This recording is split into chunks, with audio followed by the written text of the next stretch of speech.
हाँ तो बच्चों, ये क्लास जो है एग्रीकल्चर सुपरवाइजर जेट आईसीआर के लिए एग्रीकल्चर सब्जेक्ट की है, हिंदी मीडियम के लिए है।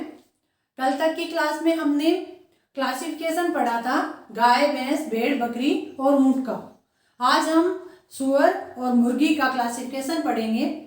और ये क्लास अगर आपको पसंद आ रही है तो प्लीज़ इसे लाइक, शेयर और सब्सक्राइब कीजिए ताकि इसका फ़ायदा ज़्यादा से ज़्यादा लोगों को मिल सके जो कि एग्रीकल्चर सुपरवाइजर की तैयारी कर रहे हैं। तो यहाँ हम शुरू करते हैं पिग का क्लासिफिकेशन। सबसे पहले हम पिग के क्लासिफिकेशन में जगत या किंगडम, जगत जो है सूअर का, वैसे सूअर आपके ब्रीड्स लगती नहीं है लेकिन फिर भी इसका क्लासिफिकेशन से कई बार क्वेश्चन पूछ लिया जाता है। तो जगत क्या होगा इसका? एनिमेलिया। और इसका विभाग क्या होगा? कॉर्डेटा। जगत, एनिमेलिया, विभाग कॉर्डेटा। कल हमने ट्रिक लर्न की थी इसके लिए। और इसके बाद आता है वर्ग। वर्ग कौन सा है? मेमेलिया। गण, गण है आर्टियो डेक्टाइलम। आर्टियो डेक्टाइलम। यहां तक सभी एनिमल्स जितने भी पढ़े हैं, गाय, भैंस, भेड़, बकरी, ऊंट, सबका जो है जगत, विभाग, वर्ग और गण सेम ही था। लेकिन अब हम पिग के बारे में पढ़ेंगे। तो पिग का कुल होता है सुइडी। अब पिग का वंश और जाति, वंश जो है सस होता है और जाति जो है इसकी 3 होती है। कौन कौन सी होती है? स्क्रोपा और डोमेस्टिक, और इसका जूलॉजिकल नेम बन जाएगा सस स्क्रोपा, सस डोमेस्टिक और एक होती है सस इंडिकस। तो इसकी जाति हो जाएगी इंडिकस। तो यहां देखिए, इंडिकस मैं आगे लिख दे रही हूं। इंडिकस, यहां सस स्क्रोपा जाति जो है, ब्रीड जो है सूअर की, ये जंगली है। इंडिकस भी जंगली है। और डोमेस्टिक जो है ये एक पालतू ब्रीड है। ठीक है। तो सूअर का जगत क्या हो गया? एनिमेलिया। याद किया था हमने, जगत ने एक मेल भेजा, किसे? एनी को। किस विभाग में? कॉर्डेटा विभाग में, जिसका वर्ग क्या था? मेमेलिया था। जिसका वर्ग जो है वो मेलिया था और गण जो है वो किस प्रकार था? किस प्रकार का था? आर्ट का था। ठीक है। अब सूअर का कुल क्या हो जाएगा? सुविडी। सू से सूअर और सू से सुविडी। सू से सूअर और सू से कुल क्या हो जाएगा? सुविडी। सू से सूअर, कुल क्या हो जाएगा? सुविडी। गाय, भैंस, भेड़, बकरी का कुल जो था वो बोविडी था। ऊंट का कुल जो था वो कैमेलिडी था। और यहाँ पर वंश जो है सूअर का सस है और जाति जो है स्क्रोपा, डोमेस्टिका और इंडिकस है। तो इस प्रकार से आपका सूअर का क्लासिफिकेशन जो है वो कंप्लीट होता है। अब हम यहाँ पर मुर्गी का क्लासिफिकेशन पढ़ेंगे। तो मुर्गी के क्लासिफिकेशन में चेंजेस क्या क्या होंगे? यहां तक सेम ही रहेगा। जगत जो है वो एनिमेलिया ही होगा क्योंकि जंतुओं में आते हैं। और विभाग जो है वो कॉर्डेटा, जानवर मतलब पशु पक्षी जितने भी है सारे जानवर हैं, तो इसलिए जगत क्या हो गया? एनिमेलिया हो गया। विभाग जो है कॉर्डेटा, क्योंकि रीढ़ की हड्डी जिन पशुओं और पक्षियों में और लिविंग थिंग्स में पाई जाती है वो सारे के सारे क्या होते हैं? कॉर्डेटा में रखे गए हैं।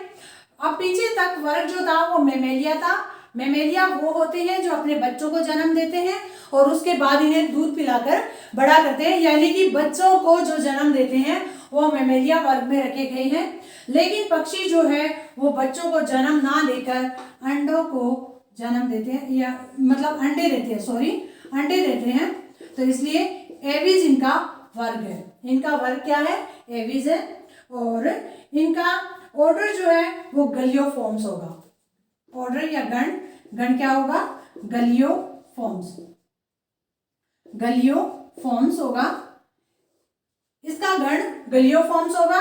और कुल की अगर बात की जाए तो मुर्गी का कुल होगा फेशियोनिडी। फेशियोनिडी। बाकी में गाय, भैंस, भेड़, बकरी, ऊंट के अंदर जगत एनिमेलिया, विभाग कोर्डेटा था, वर्ग जो है वो मेमेलिया था, गण जो है वो आर्टियोडेक्टाइला था। कुल जो है गाय, भैंस, भेड़, बकरी का बोविडी था, ऊंट का कुल जो है वो कैमेलिडी था। सुअर के अंदर जगत एनिमेलिया, विभाग भी कोर्डेटा, वर्ग भी मेमेलिया और गण भी आर्टियोडेक्टाइला। इसके बाद कुल चेंज हुआ था, सू से सुअर और सू से कुल था सुविडी। और अब आगे हम मुर्गी की वंश और जाति के बारे में पढ़ते हैं। तो मुर्गी का वंश जो है वो है गेलस और जाति भी इसकी गेलस ही है। गैल्स, गैल्स इसका जूलॉजिकल नेम होता है, या फिर डोमेस्टिकस, या फिर डोमेस्टिकस। ये वैसे इसकी सब जाति है, लेकिन गैल्स गैल्स या गैल्स डोमेस्टिकस। ठीक है, तो ये हो गया आपका मुर्गी का क्लासिफिकेशन। तो यहां तक हमने गाय, भैंस, भेड़, बकरी, सुअर और मुर्गी का क्लासिफिकेशन पढ़ लिया है। अब दूसरा क्लासिफिकेशन हम पढ़ेंगे इनकी यूटिलिटी या फिर उपयोगिता के आधार पर, यानी कि ब्रीड से स्टार्ट करते हैं। काउ ब्रीड्स, सबसे पहले हम काउ की ब्रीड्स के बारे में स्टडी करेंगे, यानी गाय की नस्लें। गाय की नस्लों में सबसे पहले हम इनका उपयोगिता के आधार पर वर्गीकरण करेंगे। उपयोगिता के आधार पर इनका वर्गीकरण करेंगे। उपयोगिता के आधार पर वर्गीकरण। तो इस वर्गीकरण में देखिए गाय को दो भागों में बांटा गया है।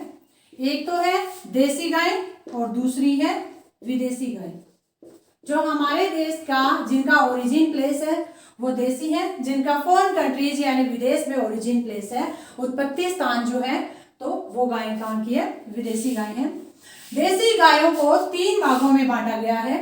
सबसे पहली दुधारू नस्लें, दूसरी है द्विप्रयोजनी नस्लें और तीसरी है बारवाई नस्लें।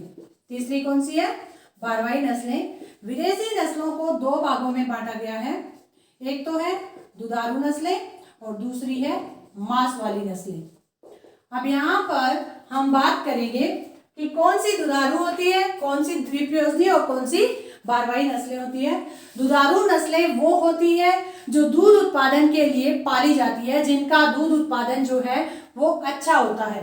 द्विप्रयोजनी नस्लें वो होती है जो दूध लेने के लिए या दूध उत्पादन के लिए और प्लस बोझा या बार ढोने के लिए काम में ली जाती है, वो नस्लें द्विप्रयोजनी नस्लें कहलाती है। नेक्स्ट है बारवाई। बारवाई नस्लें वो होती है जो बोझा ढोने के लिए काम में ली जाती है।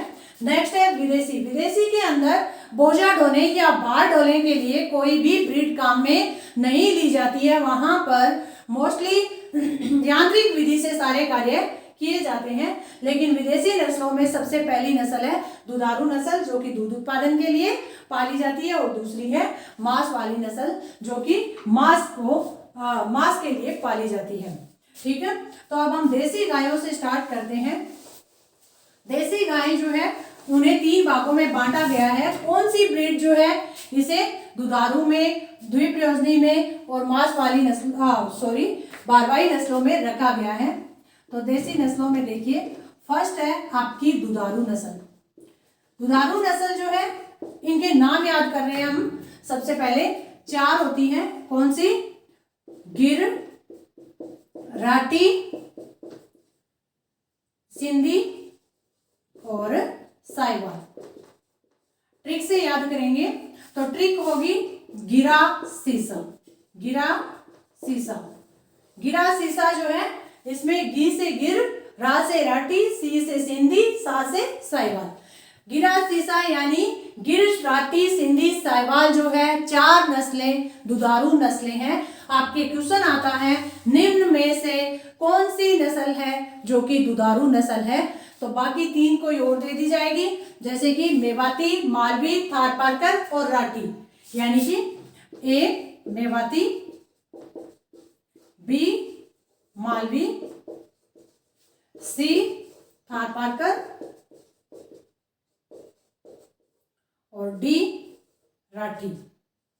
तो यहाँ पर आपका आंसर क्या होगा, दुधारू नस्ल कौन सी है, राठी है। ठीक है, तो इस तरीके से आप ट्रिक याद कर लोगे। गिरा सीसा, तो आपकी चारों ब्रीड लर्न हो जाएगी। गिर, गी से गिर, रा से राठी, सी से सिंधी और सा से साहिवाल। दुधारू के बाद सेकंड अपनी आती है द्विप्रयोजनी नस्लें। कौन सी, द्विप्रयोजनी, जो कि दो कामों के लिए दो प्रयोजन पूरे करती हैं। कौन कौन सा, बोझा ढोना और दूध उत्पादन। बोझा ढोना व दूध उत्पादन। तो यहां देखिए कौन कौन सी होती है, तो ट्रिक से याद करेंगे।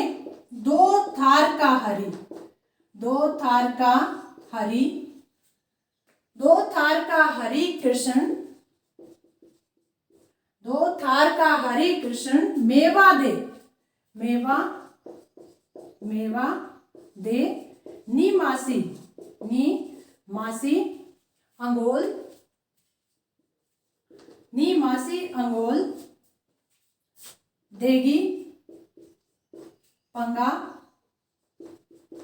गाबला, देगी पंगा गाबला।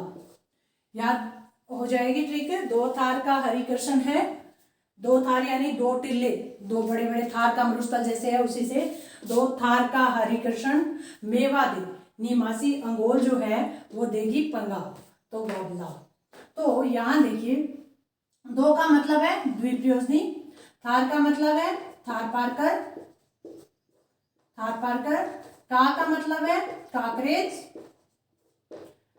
हरि का मतलब है हरियाणवी, और कृष्ण का मतलब है, कृष्ण का मतलब है कृष्णा घाटी,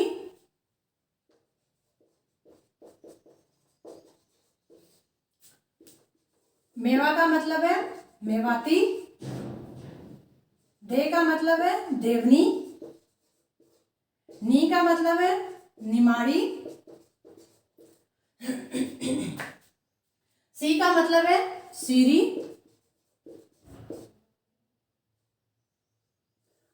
अंगोल का मतलब अंगोल, देगी, देगी के अंदर थोड़ा सा याद रखना, ये देगी की जगह डांगी होगी, और पंगा, पंगानूर और गाबला, और गाबला। तो ये कौन कौन सी होगी, दो थार का हरिकृष्ण मेवा दे निमासी अंगोल देगी पंगा गाबला, यानी कि थार पारकर, काकरेज, हरियाणवी, कृष्णा घाटी, मेवाती, देवनी, निमाड़ी, सीरी, अंगोल, डांगी, पंगानूर और गाबला। थार से बन गया थार पारकर, का काकरेज, हरि का हरियाणवी, कृष्ण का कृष्णा घाटी, मेवा का मेवाती, दे का देवनी, नी का निमाड़ी, नीमा का निमाड़ी, सी का सीरी, अंगोल का अंगोल, देगी का डांगी, पंगा का पंगानूर और गाबलाब का गाबला। नेक्स्ट आपकी ब्रीड है ड्राफ्ट या ब्रीड बारवाई जिसे कहते हैं। बारवाई वो नस्लें हैं जो कि बाढ़ होने के लिए काम में ली जाती है।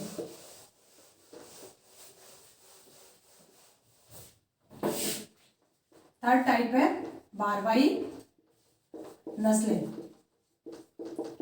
बारवाई नस्लों में देखिए ट्रिक से इन्हें याद करेंगे तो होगा कंगा नाग, कंगा, कंगा नाग है कोई, कंगा नाग, अमृत कैन कथामा, अमृत, अमृत कैन कथा,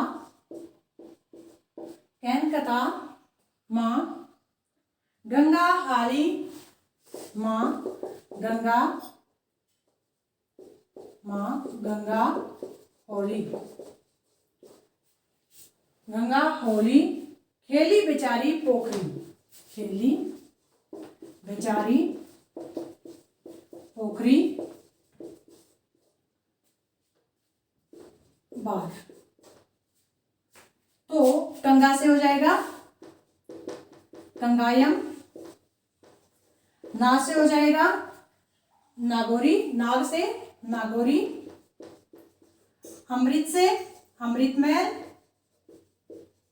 अमृत से अमृतमहल, कैनकथा का कैनकथा ही होगा, और माँ का हो जाएगा मालवी, गंगा का हो जाएगा गंगातीरी, होली, होली से होगा बेटे हलीकर, हलीकर, खेली, खेली से हो जाएगा खेरीगढ़, बेचारी से हो जाएगा बचोर, बचोर, और इसके बाद पोखरी, पोखरी का इसमें दो नाम होंगे, एक तो पंवार और एक पोका पंवार, और एक होगा खेरी, इसका खेरीगढ़ हो जाएगा, एक क्या हो जाएगा खेरीगढ़ आ गया पहले से ही, तो पोखरी का पंवार, ठीक है।